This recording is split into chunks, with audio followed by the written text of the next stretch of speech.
In primary 1 when we started. I had not been to school before. That was my first time. Just within 2 months they said I was outperforming my colleagues, so I couldn't be in the same class with them, so they had to make me join the primary 2 people so that my colleagues can learn.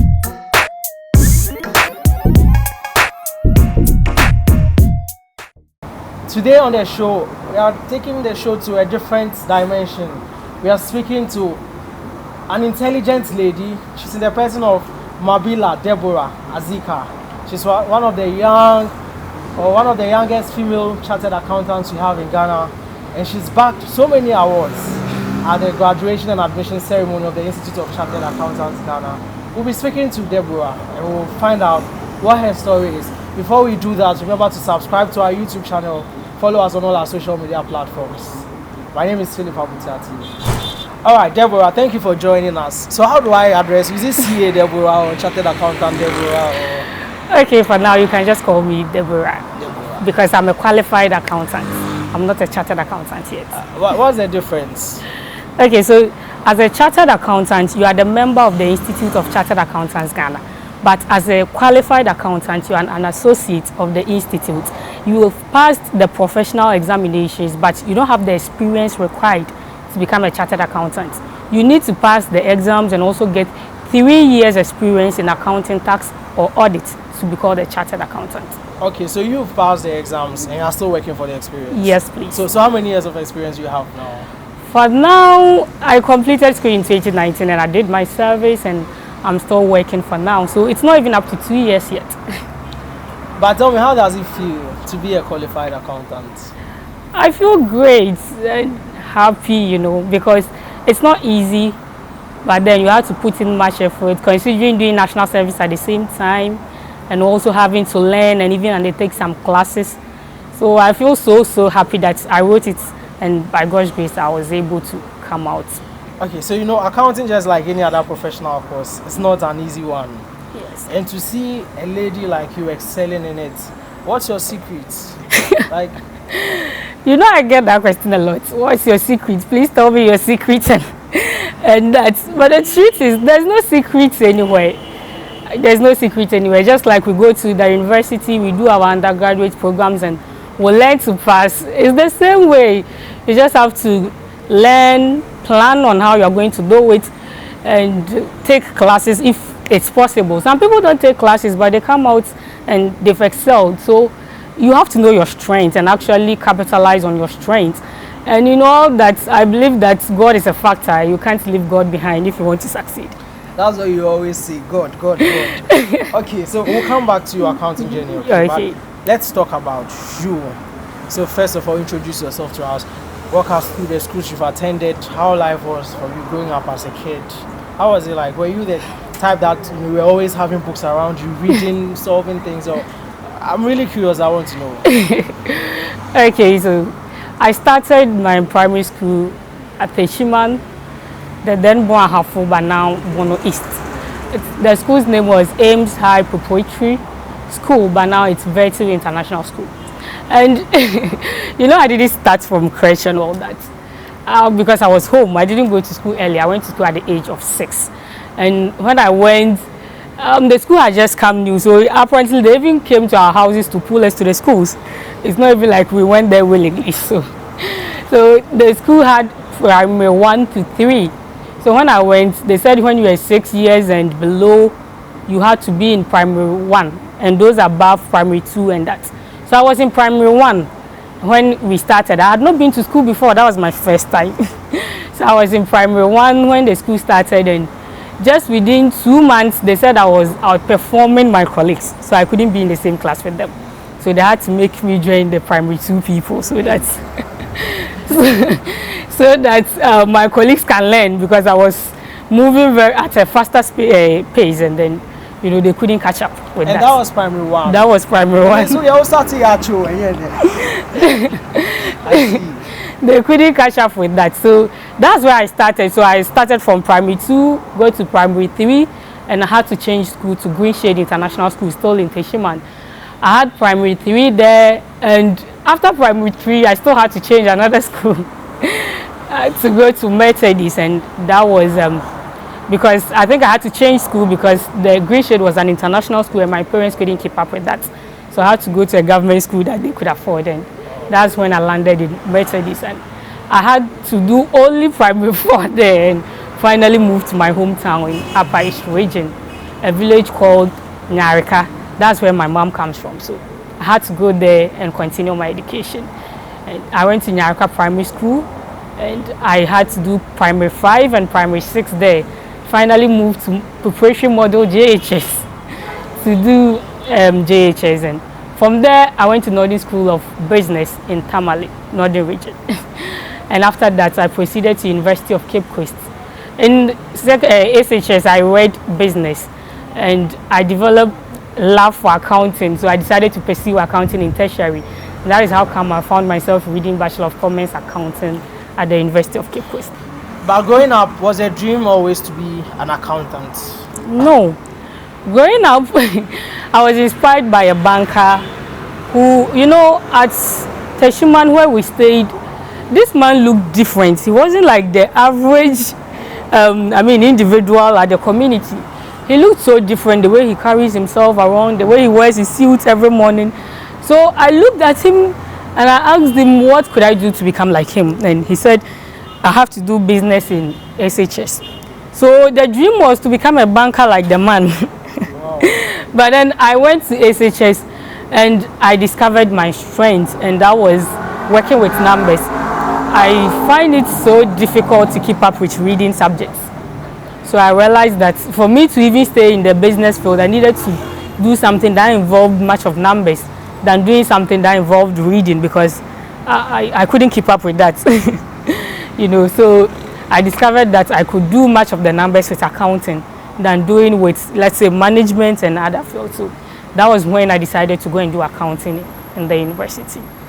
Oh, so let's talk about your awards. Okay. I know at the 35th graduation and admission ceremony of the Institute of Chartered Accountants Ghana, at the 35th awards, you bagged 2 awards, yes, right? Yeah. And 36th, which is a just ended one, you bagged 4 awards. Yeah. Let's talk about the first 2. What were the awards that you won? So the first 2, I bagged an award in Best Student for Management Accounting and also overall Best Student for Level 2. Wait, did you just say management accounting? Yes, a lot of people keep asking that. They even write sometimes like 4 or 5 times before they get that. I have an experience with that course. Seriously, that course, management accounting. Is it that it wasn't difficult, or you just had enough time? You invested more time into it. I want to know how you beat that course, because that course. It's difficult. It's really difficult because, you know, with management accounting, you really have to think through. It's not like financial reporting that you even have the principles to guide you. Or even auditing. Yes, it's different. But you know, when we're in SHS, we did something called costing. Yes. And costing is like, let's say, a minor form of management accounting. And I loved that subject in SHS. And when we went to university, we did cost and management accounting. And I also loved that. So when my colleagues were complaining, even though sometimes I needed to help complain, but I didn't really, because I understood it, and I knew how to, find my way around it. So when I wrote the management accounting exam, and I don't know, but I think I find it even easier to do with management accounting than, let's say, financial reporting or something. And then the next award was, you were the overall best. Yes, in level 2. Overall best, so it means the whole of Ghana. Yes. You beat everybody to it. Yes. Even the men, like everybody. Exactly. Just as you said. Thank you. Now the 4. Yeah. The recent, what were the awards? So I had best student in management. Best student in advanced taxation. Best advanced taxation. Why? It looks like, no, seriously, it looks like you do well in the courses that everyone does. Every accounting student will tell you taxation. You know, it's true, but I don't know, maybe that's just how God decided the whole thing to be like. Oh. So overall best student in advanced taxation. Then best first attempt. Okay. And overall best female and overall best candidate. overall best, like the whole of Ghana. Yes. Congratulations. Thank you. I'm sitting with a big girl. She's the overall best student, overall best candidate. The whole of Ghana. Yeah. In the Institute of Chartered Accountants Ghana examination. Deborah, congratulations. Thank I'm so you, proud. Philip. Thank you. So, do you have a boyfriend? Let's get a bit personal. Yes, I have a boyfriend. So he's watching. Do you want to give him shout outs? No, he wants to. I mean, I want to respect his view. He doesn't want to publicize and all He that. wants to. Yes. But what does he do? I mean, is he also an accountant? No, he's not an accountant. He's into the health field. Oh, I see. And I'm sure he supports you. Yes, yes, he does. So, and he encourages me that much. So at that times when maybe he really wants to meet you, but you know you have an exam and you will have to learn, and there's that kind of conflict. Well, yes, there are times that you have to learn, but in all that moment, what we do is we may not be able to keep in touch for long hours, but we still find a way to talk to each other. Now, there are people who think certain things are not for ladies. Yeah. A lady's place is in the kitchen. Well, gradually we are becoming more civilized, and so a lot more people are appreciating the fact the need for girls to go to school. But there are some people who think even girls in school have a limit. For a lady like you who has performed tremendously well, who has excelled so much, what would you tell young ladies, people out there? I'm sure there's a lady who is probably watching and is looking up to you and say, oh wow, I want to be like this lady. What piece of advice will you give to such young ladies? Okay, to the young ladies out there, what I just want you to know is that these things can be achieved. As a lady, and in our culture, we know that you have to know how to cook, you have to know how to do house chores and all that. But I believe it's great when you add things like this. I don't know if there's anybody who doesn't want to, be around an intelligent person or somebody like that. You know, even when you are with somebody that you can actually talk about things going on in the country and all that, it's fun. So to my young ladies out there, it can be achieved. You just have to come with determination. You just have to psych your mind. What I've realized is that mostly the ladies, we go about with this intention that, oh no, these things are not for us, we can't do it. These are for the men, these are for this, like we can't do it.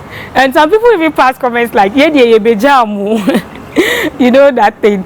But when somebody says that, I ask myself, so why in the bejamu? We are all here and you can do something. You just have to be able to determine your strength and capitalize on that. And with determination and by the grace of God, you can do it. Let's not leave it for the men alone, please. Let's get there with them. So moving forward, where do you see yourself, let's say 20, 30 years from now? Where do you want to look back and say, wow, I have achieved this. This is how far I have come. I wanted to come and I have come. Okay, so in 20 years' time, I'll start with by the grace of God. I want to be part of the top management of an organization. I want to use my knowledge and my skills and expertise by then to help organizations in dealing with their finances and how to improve, because I believe that finances is the major thing of every organization. If you do well and you don't know how to manage your finances, you don't know how to account for them and all that, you end up still not moving forward. So I want to find myself there, and apart from that, I want to inspire people. Some of us, where we came from and where we've gotten to.